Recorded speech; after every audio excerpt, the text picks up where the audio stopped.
Okay, so you are now watching part 2 of the masking tutorial, and let's jump right into it. Alright, so we're on to the animation.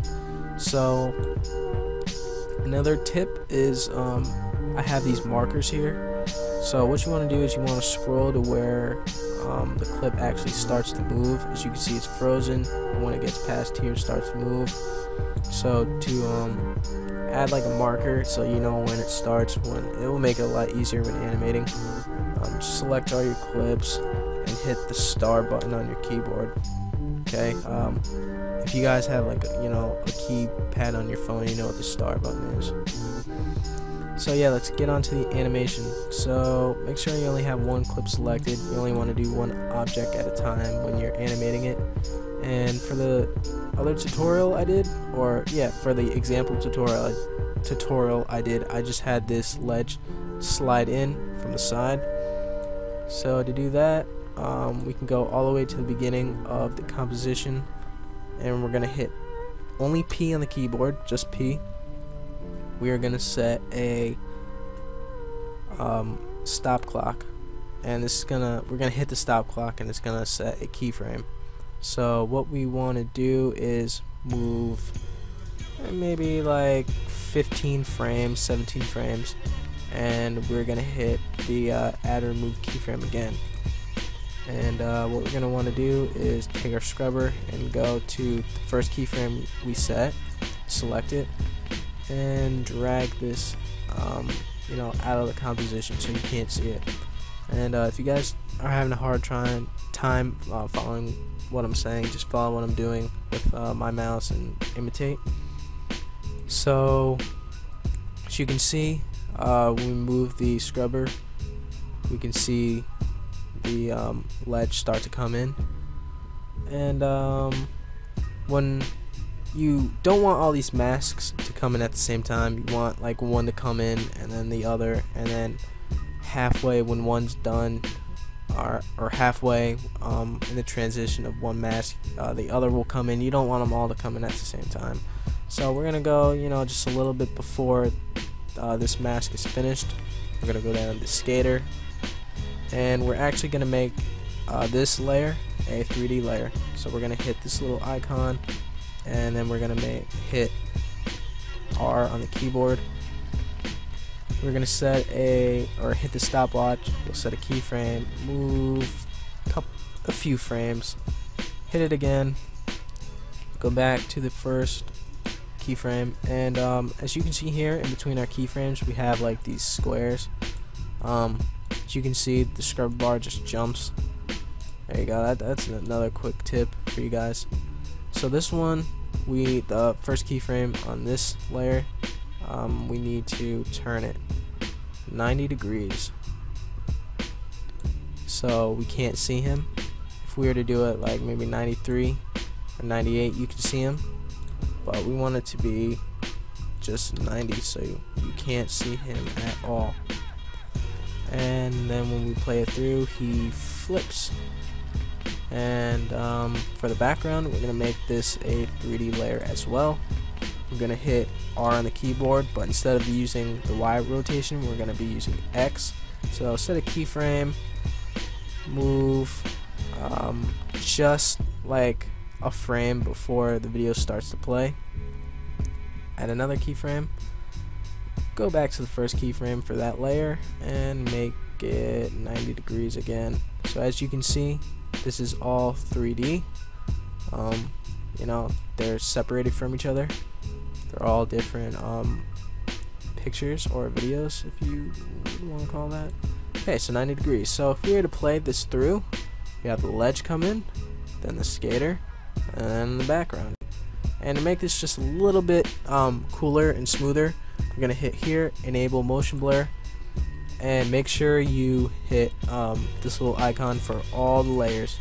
Okay, if you have this selected but you don't have these icons on the layer selected, it's still not going to activate it, so make sure you have these selected. Okay, and it's going to make it just a little bit more fluent and just a little bit better, more realistic, just a tad more realistic.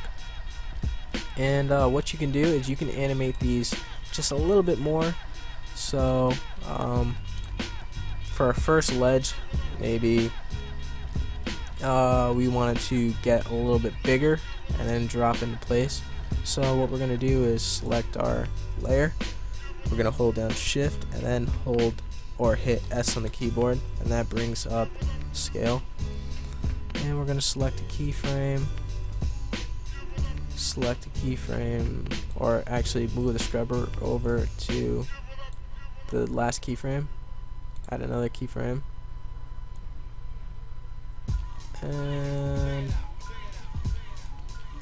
should go the first one. So you're gonna, for the scale, you want to have a total of 3. For the middle one, you just want to increase it just a little bit.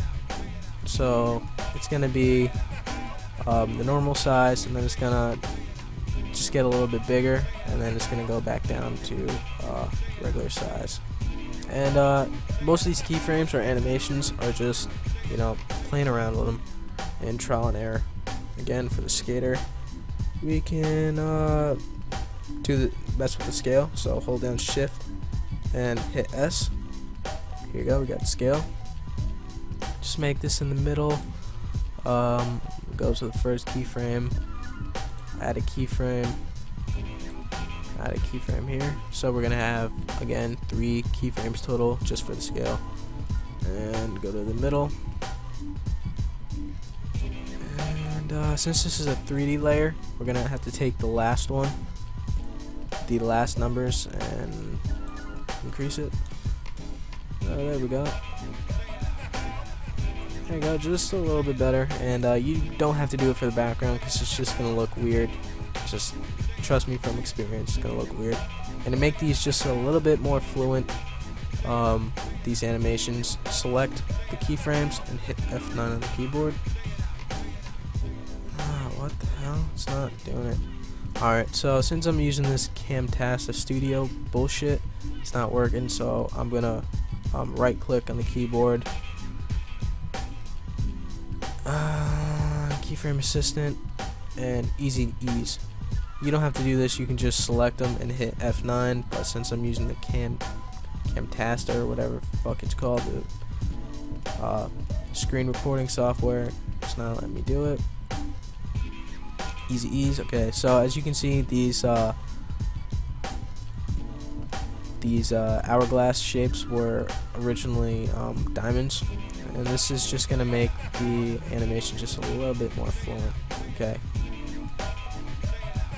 and there you go, guys. That's basically it.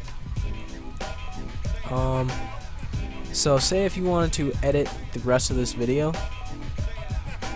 you're gonna have to edit all 3 of these, and you don't want to do that because you're gonna have to edit each layer. So what you can do is just take your background layer and duplicate that. What you can do is bring it below, and I'm just gonna name this like play so I know which is which. And what I'm going to do is hit mask. I'm going to delete the masks just for this layer, and then I'm going to go into the scrubber bar and go to where the clip actually starts to play, which is right here. We have the markers to tell us, and I'm going to drag the layer to where the scrubber is. I'm going to go and do the same but on the opposite. So like so. So now this is going to be the mask playing, and then once it gets here, it's going to be the video playing, and it's going to have no masks on it. And again, just turn off these volumes here, because if you have the volumes on for all the layers, it's going to be super loud and it might sound pretty weird, or it might sound bad. And that's basically it for the masking tutorial.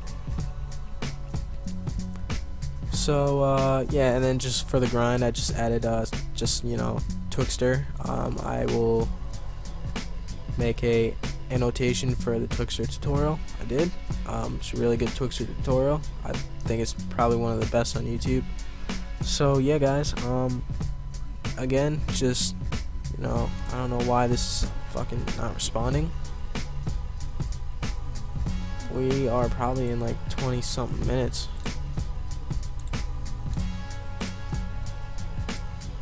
Here we go. Alright, so yeah, you can just RAM preview here, and let's preview it. So masking comes in and then it plays. Alright, and that brings us to the end of this tutorial. So if you guys enjoyed the tutorial or really helped you out, I'd really appreciate a like or subscribe, or for you guys to subscribe. And thanks guys, I'll be making more tutorials in the future. Alright, see you guys later.